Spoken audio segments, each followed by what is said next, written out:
We stepped out the workshop door at the end of the last chapter, sent into the world with a mind still being remade. And I said that the very first thing to get straight is who you now are. Because this is exactly where almost everyone goes wrong, trained by a whole culture of religion to picture the Christian life as a solo act. You do not step out alone. The most quietly destructive sentence in modern faith is, "It is just me and Jesus." It sounds humble, even devout. It is, in fact, a category error. When the king remade your mind, he did not mint a lone operative and send him off on a private mission. He enrolled you in a people. Paul put it in the language of citizenship. Our citizenship, he wrote, is in heaven. Philippians chapter 3, verse 20. You now carry, as it were, a different passport. The Bible's word for what you are in this world is sojourner, a resident foreigner, an exile, someone living in a country that is not ultimately home. 1 Peter chapter 2, verse 11. You have not left the world, but you no longer belong to it as you once did. And Paul chose his words with surgical care, for the people he wrote them to lived in a Roman colony. This is worth slowing down on, because colony is the exact picture, and we have largely lost it. Philippi was a Roman colonia, a settlement of Romans, mostly retired soldiers, planted out in conquered Greek territory, hundreds of miles from Rome. And the whole point of such a colony was this: it did not go native. The colonists kept Roman law, Roman dress, Roman custom, the Latin tongue, Roman loyalties, a transplanted fragment of the homeland, living the homeland's life right in the middle of a foreign land.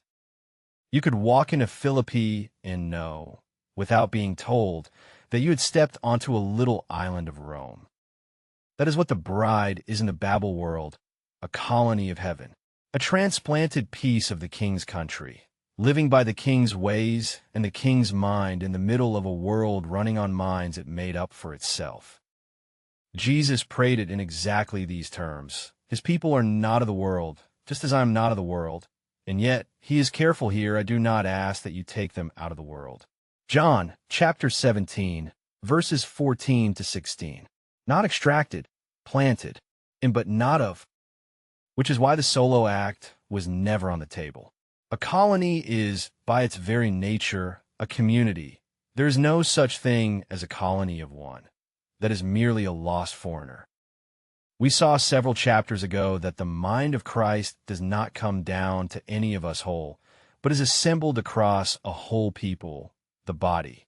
The colony is simply that body made visible, the assembled mind of Christ taking up space on a real street, in a real town, where it can be seen. Just me and my Bible, for all its sincerity, cannot be a colony. It is one colonist who has wandered off and lost the others. And this corporate identity is not a New Testament novelty, but Israel's own vocation, handed on. Peter says to the scattered little congregations exactly what God said to Israel at Sinai. You are a chosen race, a royal priesthood, a holy nation, a people for his own possession. 1 Peter chapter 2, verse 9.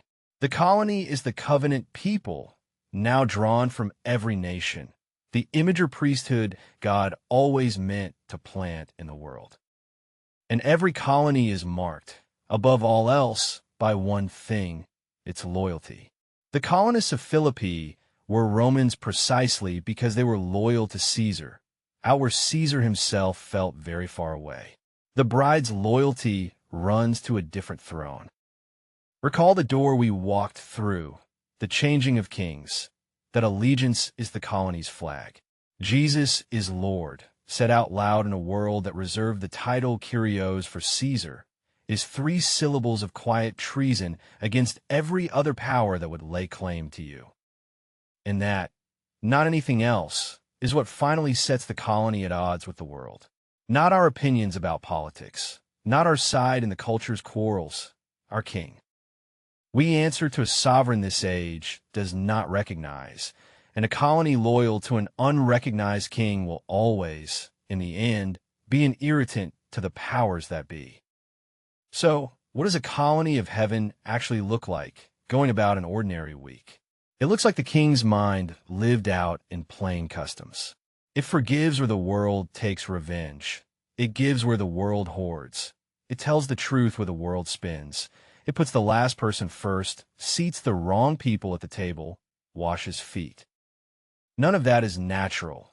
All of it is the mind of Christ worked out into ordinary habits, until a watching neighbor thinks, I do not understand these people, but I cannot stop watching them.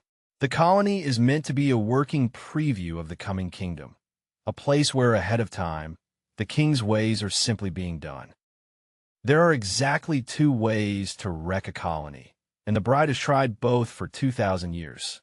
The first is to hide, to pull the colony in on itself, build the walls high, and turn it into a bunker, a holy huddle, suspicious of everyone outside, congratulating itself on its own purity. Jesus called that lighting a lamp and then jamming it under a basket. Matthew, chapter 5, verse 15. A hidden colony is useless to the country around it.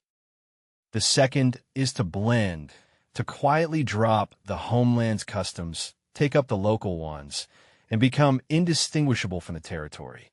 Jesus called that salt that has lost its saltiness, good for nothing now but to be trampled.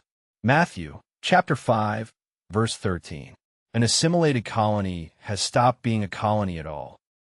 The whole calling is to refuse both, to stay salt and to stay in the food, to be a city on a hill, visible, present, engaged, and unmistakably from somewhere else. Matthew, chapter 5, verse 14. One thing more, because it guards against the ugliest thing this could ever become. If we live differently begins to curdle into we are better, go back and look at who is actually in this colony.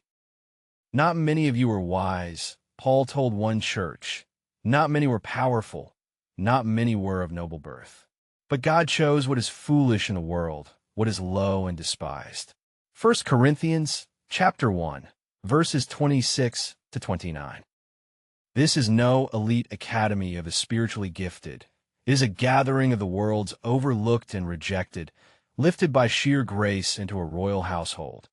A colony of nobodies made somebody. You did not earn your way in, and you did not build it.